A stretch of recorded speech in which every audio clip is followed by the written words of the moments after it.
দেশের 18 কোটি মানুষ বিশ্বাস করে যে ডক্টর ইউনূসের নেতৃত্বে সুষ্ঠু নিরপেক্ষ গ্রহণযোগ্য নির্বাচন হইতে পারে না। ডক্টর ইউনূসের নেতৃত্বে যে সরকার ব্যর্থ সরকার, অবিলম্বে আমরা ডক্টর ইউনূস সরকারের পদত্যাগ দাবি করছি।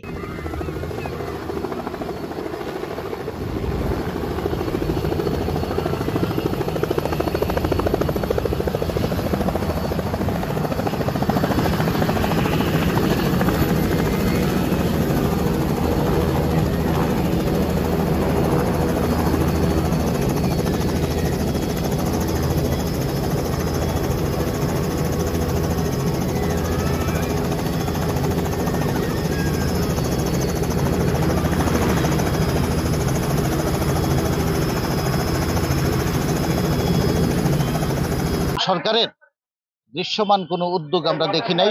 আমরা আশা করব সরকার দ্রুত যারা এই হামলার সাথে জড়িত তাদের বিরুদ্ধে দৃষ্টান্তমূলক শাস্তির ব্যবস্থা করবেন। দেশের 18 কোটি মানুষ বিশ্বাস করে যে ডক্টর ইউনূসের নেতৃত্বে সুষ্ঠু নিরপেক্ষ গ্রহণযোগ্য নির্বাচন হইতে পারে না।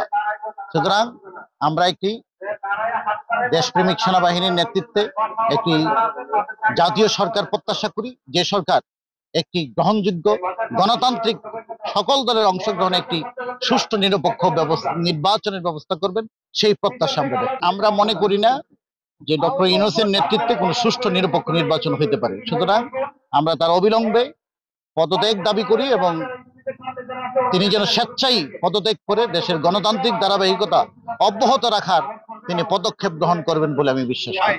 মবের পৃথিবীর ইতিহাসের শ্রেষ্ঠতম ঘৃণিত কাজ এই সরকারের আমলেই হয়েছে।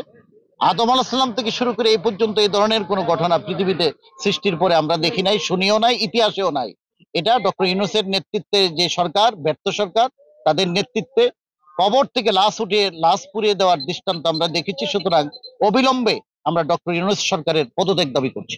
শৃঙ্খলা বলতে কিছু নাই, মানুষ নিরাপত্তাহীনতায় আছে, কোথাও জনগণের কোনো নিরাপত্তা নাই, ব্যবসায়ীদের নিরাপত্তা নাই, দেশের ব্যবসায় করার কোনো পরিবেশ নাই। না, আমি বিশ্বাস করি না অন্তর্বর্তীকালীন কোন সরকার একটি সুষ্ঠু নিরপেক্ষ নির্বাচন দিতে পারবে, এটা আমি বিশ্বাস করি না। 18 কোটি মানুষও বিশ্বাস করে না। আমরা তো ডক্টর ইউনূসের নেতৃত্বে এই সমস্ত যে নিশ্চিত ইনক্লুসিভ নির্বাচন যেখানে হবে না, এই নির্বাচনে তো আমরা অংশগ্রহণ করার কথা না।